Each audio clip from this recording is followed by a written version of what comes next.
সূরা আর রহমান। আমাদের দেশে এই সূরাটি মানুষ মূলত পড়ে নিয়ামতের শুকরিয়া জানাতে বা বরকত পাওয়ার জন্য। কিন্তু আপনি কি জানেন, এই সূরার একটিমাত্র আয়াত শুনে মদিনার এক যুবক আল্লাহর ভয়ে প্রাণ ত্যাগ করেছিলেন? কেন সে এত ভয় পেয়েছিল? আর সেই আয়াতটি আমাদের জীবনের কোনো গভীর সত্যকে লুকিয়ে রেখেছে।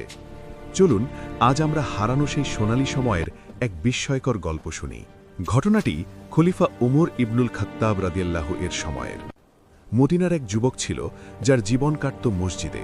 তার ইবাদত আর পরহেজগারিতে উমর রাদিয়াল্লাহু নিজেও মুগ্ধ ছিলেন।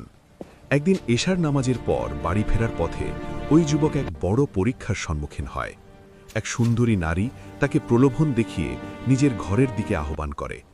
যুবকটি যখন গুনাহের সেই দরজার একেবারে কাছে পৌঁছাল, ঠিক তখনই তার হৃদয়ে বিদ্যুতের মতো একটি আয়াত ঝিলিক দিয়ে উঠল। সূরা আর রহমানের ৪৬ নম্বর আয়াত।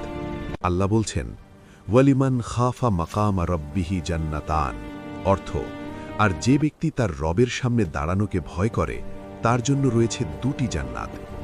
যুবকটি ভাবল, এই বদ্ধ ঘরে কেউ আমাকে না দেখলেও কাল কেয়ামতের ময়দানে যখন আমি উলঙ্গ অবস্থায় মহান আল্লাহর সামনে গিয়ে দাঁড়াব, তখন আমি কি জবাব দেব? এই মাকামা রব্বিহি বা আল্লাহর সামনে দাঁড়ানোর ভয় তার হৃৎপিণ্ডকে কাঁপিয়ে দিল। সে ওই দরজার সামনেই জ্ঞান হারিয়ে লুটিয়ে পড়ল। কিছুক্ষণ পর তাকে তার বাড়িতে নিয়ে যাওয়া হলো। জ্ঞান ফেরার পর সে শুধু জিজ্ঞেস করল, ওমর রাদিয়াল্লাহু কি জানেন? এরপর সে আবারও সেই আয়াতটি পাঠ করল এবং সাথে সাথে মারা গেল। পরের দিন সকালে উমর রাদিয়াল্লাহু যখন খবর পেলেন, তিনি ছুটে গেলেন সেই কবরের পাশে।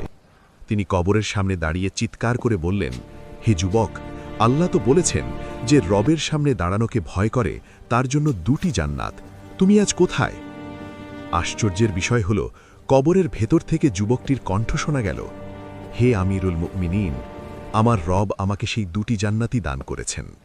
ভাই ও বোনেরা, আমরা যখন একাকী থাকি, যখন হাতে স্মার্টফোন থাকে, যখন কেউ আমাদের দেখছে না, তখন কি আমাদের মনে হয় যে একদিন আমাদের আল্লাহর সামনে গিয়ে দাঁড়াতে হবে? সূরা আর রহমান কেবল সুর করে পড়ার জন্য নয়, এই সূরা আমাদের মনে করিয়ে দেয় প্রতিটি নেয়ামতের হিসাব দিতে হবে। আমরা কি আল্লাহর এই নেয়ামতকে গুনাহের কাজে ব্যবহার করছি? মনে রাখবেন, আজকের সামান্য ভয় আপনাকে কাল জান্নাতের মালিক করে দিতে পারে। পরের বার যখন সূরা আর রহমান পড়বেন, ৪৬ নম্বর আয়াতে গিয়ে একটু থামবেন। নিজেকে প্রশ্ন করবেন, আমি কি আমার রবের সামনে দাঁড়াতে প্রস্তুত? কুরআনের প্রতিটি সূরার এমন জীবন বদলানো গল্প ও ব্যাখ্যা জানতে আমাদের সাথে থাকুন। জাযাকুমুল্লাহু খাইরান।